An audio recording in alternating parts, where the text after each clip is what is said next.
अगर राक्षसों की लंका में भी जाओगे ना भारतीयों, अगर राक्षसों के बीच में भी जाओगे और तुम गुण पहचानना जानते हो, तो तुम्हें राक्षसों की नगरी में भी राम भक्त मिल जाएगा, विभीषण जैसे हनुमंत लाल को मिले थे। विभीषण, आपने कभी पिता को नहीं देखा, श्री राम को नहीं देखा, मैंने कभी जानकी को नहीं देखा। हे विभीषण, हे महात्मा, मुझे माता जानकी का दर्शन करवा दो। मैं वचन देता हूँ कि श्री राम जगत के पिता के चरणों में मैं आपको ले जाऊंगा। हनुमंत और विभीषण का संवाद हुआ, संपर्क हुआ। विभीषण ने कहा, भैया हनुमंत लाल, हम तो यहाँ ऐसे रह रहे हैं जैसे 32 दांतों में जीव रहती है, हमारा बहुत कष्टकारी जीवन है। हनुमंत लाल ने कहा, भैया जीव भले ही 32 दांतों में रहती हो और जरा सा चूकती हो तो कट जाती हो, लेकिन एक बार ये जीव किसी दांतों के डॉक्टर के पास सच बता दे जाके कि इसमें दर्द हो रहा है, इसमें दर्द हो रहा है, इसमें दर्द हो रहा है, तो भैया ये राक्षस 32 दांत जैसे हैं, अभी आने वाले हैं दांतों के डॉक्टर, ऐसा चपत मारेंगे कि सबके सब बाहर हो जाएंगे और जीव निरापद हो जाएगी। और फिर अशोक वाटिका में हनुमंत लाल ने भगवती जानकी के चित्त को शांति देने के लिए कथा सुनाई थी। कोई भी पुत्र माँ के सामने जाता है ना तो उसे भूख लगती है, मिलना जुलना हुआ, भगवान की मुद्रिका दी, अशोक वाटिका में भूख मिटाई और फिर संपूर्ण वाटिका उजाड़ी, रावण के दरबार में पहुंचे, पूंछ पे आग लगाई गई, पूंछ काट दो। विभीषण ने कहा, अच्छी बात नहीं है रामदूत के साथ ऐसा व्यवहार करना।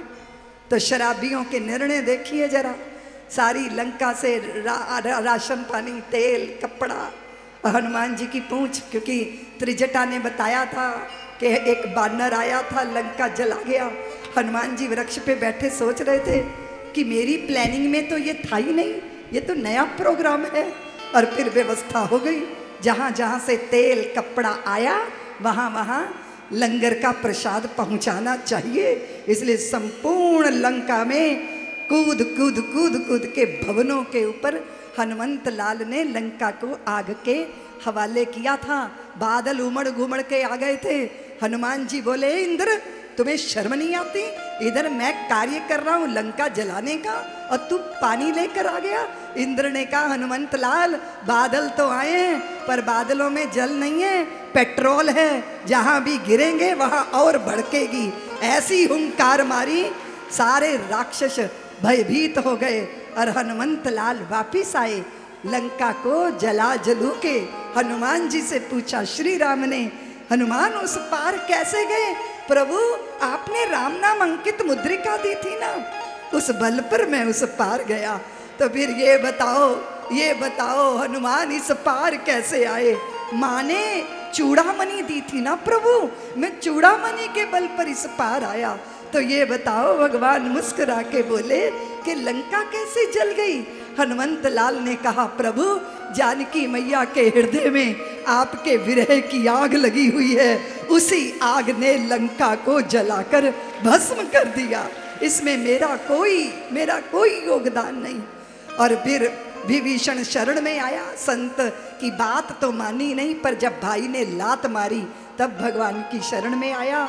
सेतु बांधा गया, बहुत अद्भुत सेतु, रामेश्वरम की स्थापना हुई, रावण को ही बुलाकर आचार्य बनाया गया।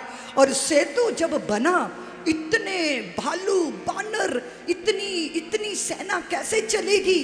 तो भगवान, ये पुल तो छोटा पड़ गया, तो भगवान उस बनाए हुए पुल के बीच में जाकर खड़े हो गए।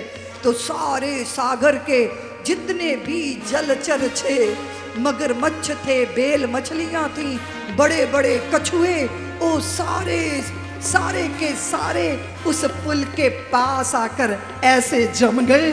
जाने कितने कोस चौड़ा पुल, उस पे चलो, उस पे जय श्री राम करते चले। तो हनुमंत लाल ने कहा, प्रभु जब आपने इतना चौड़ा पुल सिर्फ दर्शन देके बना दिया, तो हम सबसे इतनी मेहनत क्यों करवाई? तो भगवान ने कहा, हनुमंत लाल तुम देख नहीं रहे नील नल, मैं इस पुल के मध्य, सेतु के मध्य में खड़ा हुआ, तब चारों तरफ ये जीव जंतु इकट्ठा होके पुल बना दिए।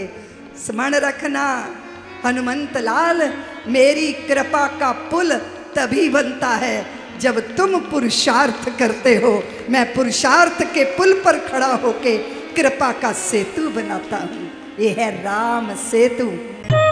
सब्सक्राइब करें साध्वी ऋतंभरा जी के YouTube चैनल को और हमारी वीडियोस को सबसे पहले देखने के लिए बेल आइकन को दबाना ना भूलें।